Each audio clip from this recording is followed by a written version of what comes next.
Now, from the station that's on your side, this is News 19 WLTX.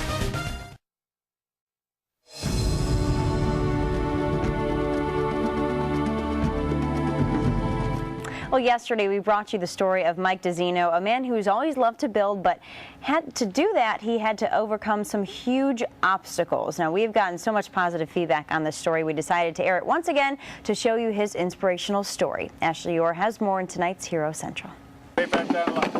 From the time he was a toddler, I have recollections with tools in my hands as young as 3 years old. Building was in Mike DeZinno's blood. When other kids were getting sleds and electric trains, I wanted electric trains so I could take it apart and rewire it. But something was off. If you threw something to me, I missed it. You know, and I was bumping into things, but they just figured I was a klutzy little kid. And it had nothing to do with klutz. I did not have my first eye test until I was in kindergarten. I was born legally blind. That means I had less than 2200 vision, and it was non-correctable. And they realized that soon I would be totally blind.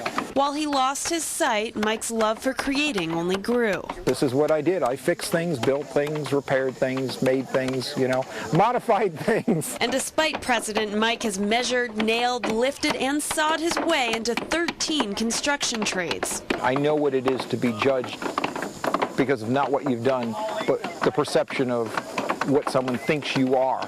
I worked for 1/3 to 1/2 prevailing wages, had to be better than anybody else, never make a mistake, do absolute precise work just to be considered almost average. Always remembering his mother's words. Look, here's how it's going to be.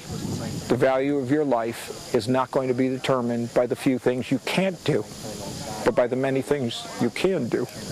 And the perseverance ingrained within. When I'm confronted with an obstacle, my job is to find a way around it, over it, through it, turn around, go the other way for a while, but do anything but stop. You're going in, Nail. You ain't beating me today. You are losing. You are losing this argument. He's building a house for a woman in need. Single mom with 2 boys, and that's near and dear to my heart because I was raised by a single mom and I'm one of the 2 boys.